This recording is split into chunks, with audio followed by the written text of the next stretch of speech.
Mwenyekiti wa kamati ya siasa wilaya ya Kilwa kupitia Chama cha Mapinduzi CCM Said Timami ametembelea na kukagua mradi wa ujenzi wa stendi ya mabasi na Ngurukuru wenye thamani ya shilingi milioni 104 kwa hatua za awali kwa lengo la kuendeleza ujenzi huo utakaosaidia kuongeza mapato kwa wananchi na serikali yake.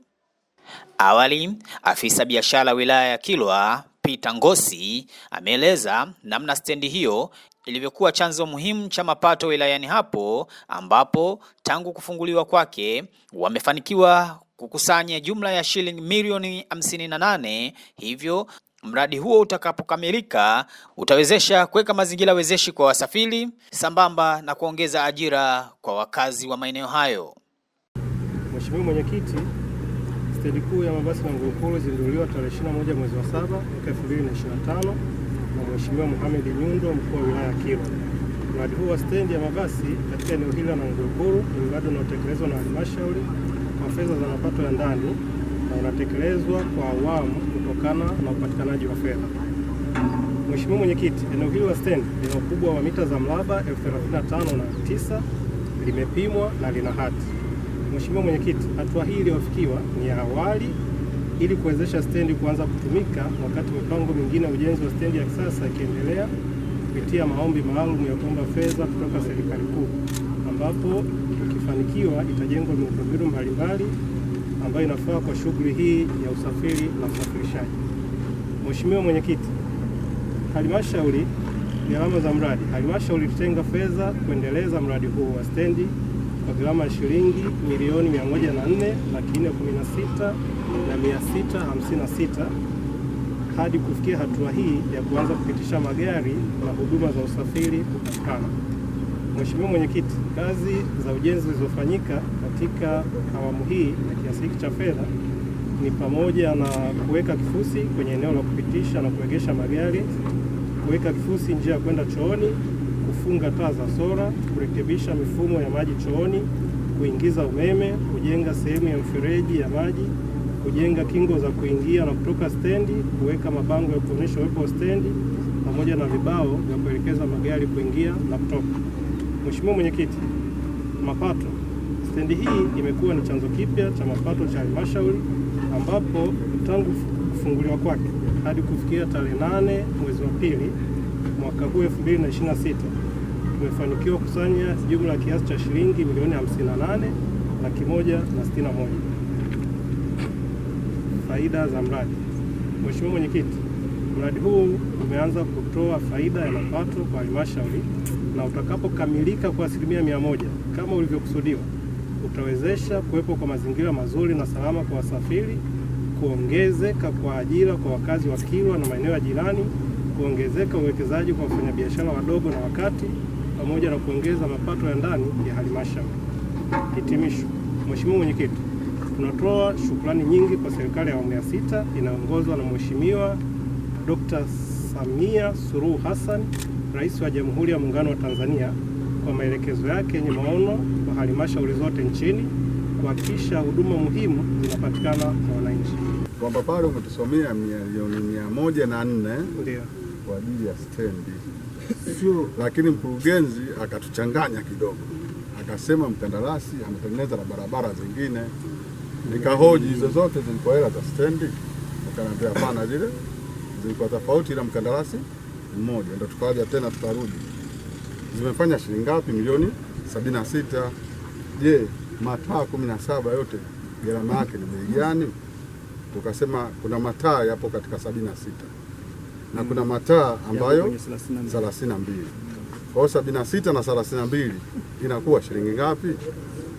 Ina maana milioni 108. Ndio. Mradi milioni 104. Hizi 4 umezipata wapi? Au mfukoni mwako?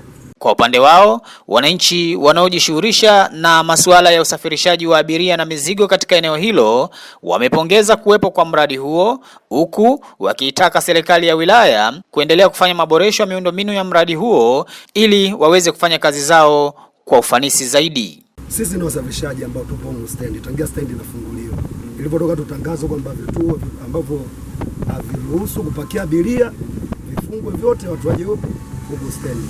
lakini kuna watu wapo Starcom, wengine wanapatikana Mashujaa, na mule ni maeneo ya hoteli, watu wanabidi wapate breakfast mule na pamoja na mazingira mengine. Lakini kuna watu wameenda kufungua booking ambazo ukienda ni kwamba sasa hivi ukienda Starcom, ukienda Mashujaa unazikuta kabisa ni booking. Sisi tunavyojua sheria zinapatikana kwenye stendi. Leo hii ukienda bus terminal Magufuli unakutana na booking, ukienda hapo Mbagala unakutana na booking, ukienda Mtama sijui Mtwara, Masasi, Lindi, mote stendi unakutana na booking. Sijawahi kwenda kwenye hoteli sijui huko Kitonga unakutana na booking. Sisi tumetembea kaskazini, hamna hoteli hata moja unakutana na booking. Lakini kuna watu ambao hawaoneshani kuisupport halmashauri.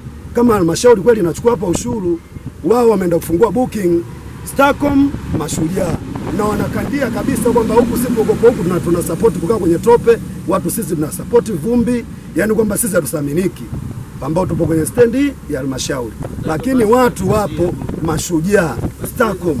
Sasa ndio hiki kitu ambacho sisi kinatuumiza na kutushangaza sisi, ikiwa kwamba tumesupport halmashauri walipotoa tangazo lao kwamba twende stendi tukafanye pilika zote, na hili swala linatuumiza, si watu wanangurukuru namna alivyoongea, kwa maana anaonyesha anahitaji tupate mapato zaidi ya nini, ya halmashauri, kwamba kile kiliko cha umma kikue. Mpigie makofi, ni mzalendo. Sawa. Kwa hiyo mheshimiwa mwenyekiti, mimi niombe nilipokee ili niweze kulifanyia kazi, kwa sababu mheshimiwa mwenyekiti, haya mambo pia ni sheria. Sasa nisije nikakurupuka hapa nikaenda kuvunja sheria tu kwa kuwa hoja imetolewa. Niombe tutapitia zile sheria tuone, lakini ukiangalia hata maeneo ya Dar es Salaam kuna watu mpaka wana stendi zao wenyewe, ila akitoka kwenye stendi yake binafsi sharti apite ile stendi ya nini, ya serikali, ashushe na kupatia. Kwa ndio maana nasema ni swala la kisheria kwamba je, kuna sheria inamkataza mtu kuweka booking pale? Si sawa.